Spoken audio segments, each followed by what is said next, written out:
Est-ce que tu as déjà eu l'impression de tout rater? Si ça t'arrive, c'est que c'est sûrement trop tard, tu as déjà raté la chose. Mais ce n'est pas trop tard, on peut le corriger pour l'avenir. Dans cette vidéo, je vais traiter de pourquoi tout le temps avoir raison va dégrader ta vie.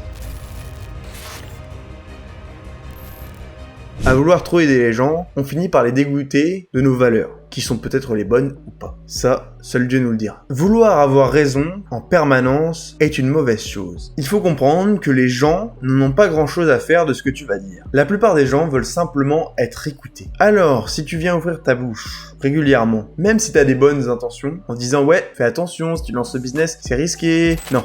Écoute la personne, si elle vient te demander des conseils, conseille-la. Mais globalement, si tu viens ramener ta fraise dans toutes les situations, ça va réellement t'apporter des problèmes. Les gens vont te regarder et vont dire « Ouais, lui il est relou, il parle tout le temps pour rien dire, il ramène sa science tout le temps. » C'est ce qui va se passer. Donc, il ne s'agit pas d'arrêter de parler aux gens, mais il s'agit de le faire de manière meilleure. Pour conclure cette petite partie, si tu essayes tout le temps d'avoir raison, les gens vont commencer à ne plus t'apprécier à ta juste valeur. Tous tes efforts que tu feras pour les aider seront peine perdue parce que quelqu'un qui ne veut pas être aidé n'écoute pas tes conseils. Et ça énerve encore plus que tu viennes lui donner des conseils alors qu'il n'avait rien demandé. Même si c'est de bons conseils. Par exemple, en muscu, quand tu vas conseiller un nouveau, moi ce que je fais c'est que je lui demande s'il veut que je le conseille. S'il me répond non, je m'en vais. S'il me répond oui, y a pas de souci. Mais ça je le fais inconsciemment. Et pourtant, dans la vie, quand tu parles pour énoncer ton avis, alors que t'es pas vraiment dans la discussion ou que t'as envie d'en parler mais que l'autre il dit ouais moi je fais comme ça et il demande rien, eh ben c'est la même chose. Si t'exposes ton avis n'importe comment, parce que t'as envie de le faire, une fois ça passe, deux fois ça passe, si tu fais ça tous les jours, les gens ils te regarderont différemment et se diront lui c'est un monsieur je sais tout,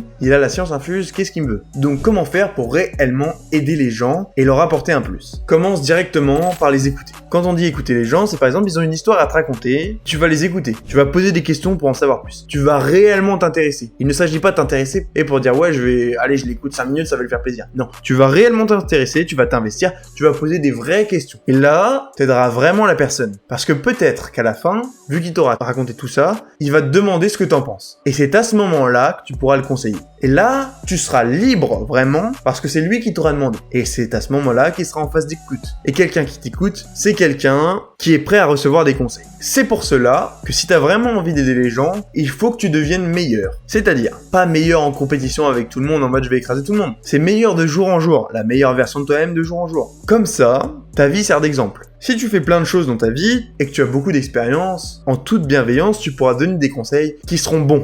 Donc, pour conclure cette partie pour aider les gens, écoute-les, pose-leur des questions et essaye d'avoir une vie qui te permettra de donner des conseils aux gens. Si ton but c'est de les aider, si ton but c'est d'être bon avec les gens, leur donner de bons conseils, peu importe le domaine, essaye d'avoir une vie qui te permettra de le faire. Dernièrement, écouter les gens et ne pas avoir tout le temps raison ne veut pas dire que tu ne dois plus donner ton avis. Tu dois continuer de donner ton avis, mais sans l'imposer. Ce qui est beaucoup plus difficile. C'est-à-dire que tu dois attendre certaines situations.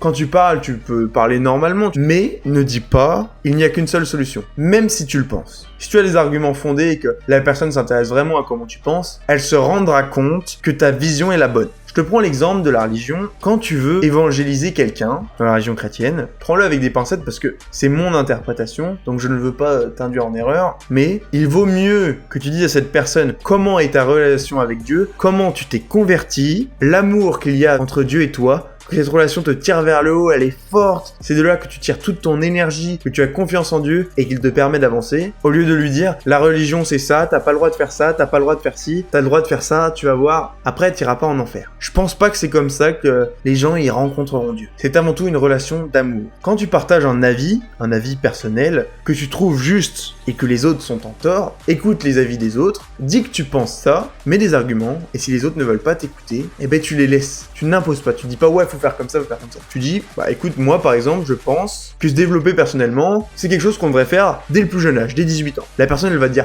ouais mais non mais faut profiter de la vie. Eh bah écoute, moi profiter de la vie, je trouve ça cool, mais j'ai choisi de faire des sacrifices et d'avancer. Toi tu es libre de faire ce que tu veux, chacun est différent. Il s'agit pas d'être mou, il s'agit d'avoir son point de vue, mais de ne pas l'imposer. Là tu déballes des arguments, tu lui dis, oui, aujourd'hui, effectivement, ça serait plus cool de sortir dans les bars, d'aller faire la fête. Sur le moment, je vais kiffer ça. Cependant, dans 10 ans, si j'ai travaillé maintenant, moi je pourrais être beaucoup plus tranquille alors que toi tu seras en train de travailler à fond. Parce que j'aurais accompli des choses à mes 20 ans, et peut-être qu'à mes 30 ans, je continuerai de travailler, mais je travaillerai à un rythme moins effréné et je pourrais me concentrer sur ma famille. Là, je n'ai pas imposé mon point de vue, j'ai exposé mon point de vue. Et ça, c'est la différence. Pour conclure cette vidéo, arrête d'essayer d'avoir raison. Commence par écouter les gens, par avoir une vie qui te sert d'exemple et expose ton point de vue au lieu de l'imposer. J'espère que cette vidéo elle va t'aider parce que je pense que c'est un point important parce que pour se rendre compte qu'on veut toujours avoir raison, il faut que ça vienne de l'extérieur. Donc pour conclure, tu peux me laisser un commentaire si ce sujet t'a plu, mettre la cloche, t'abonner, me laisser un pouce bleu et puis moi je vais te dire à la prochaine.